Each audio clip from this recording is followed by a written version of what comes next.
लेकिन मैं आज सबके सामने लाइव एक संकल्प ले रहा हूँ, और यह संकल्प किसी एक नेता का नहीं, एक शिक्षक का है। मैं सत्ता का भूखा नहीं हूँ, मैं एक सिपाही की तरह काम करना चाहता हूँ, क्योंकि मैं भी एक गरीब का बेटा हूँ। हमने भी गरीबी में उस जीवन को जिया है, बहुत संघर्ष करके सफलता तक पहुँचे हैं। मैंने गरीबी को सिर्फ किताबों में नहीं पढ़ा है, उसको हमने जिया है।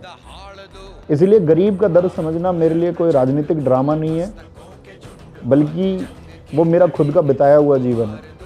मेरा वादा है आपसे, चाहे मैं विधायक बनूं, चाहे हम कहीं भी पहुँचे, लेकिन ये नवीन शर्मा कभी बदलेगा नहीं।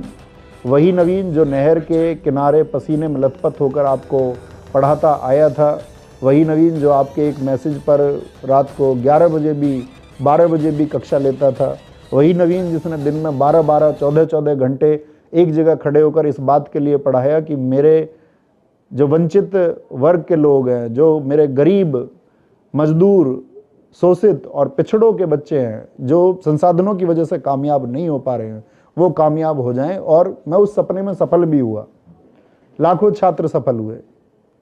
यह चुनाव आपकी उन उम्मीदों की जीत के लिए है,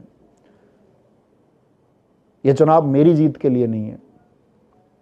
मैं आपसे वादा करता हूं, हर समय आपके बीच में रहूंगा। साथ में यह चुनाव उन उम्मीदों के लिए भी है जो सिस्टम की फाइलों में कहीं दब गई हैं।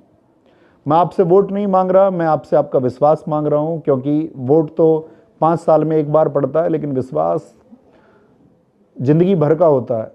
साथियों, मैंने आपसे अपनी बात कह दी, मेरा मन शायद थोड़ा सा हल्का हो गया, लेकिन अभी बारी आपकी है। ये लड़ाई हमने पिछले लगभग 6 महीने से शुरू की हुई है।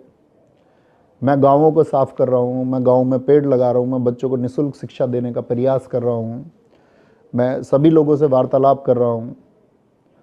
लेकिन पिछले 6 महीने में जब मैं घर घर, व्यक्ति व्यक्ति तक पहुंचने के प्रयास में, उनके सुख दुख में उनके साथ में होने के प्रयास में हूं, तो मैं ये मान रहा हूं कि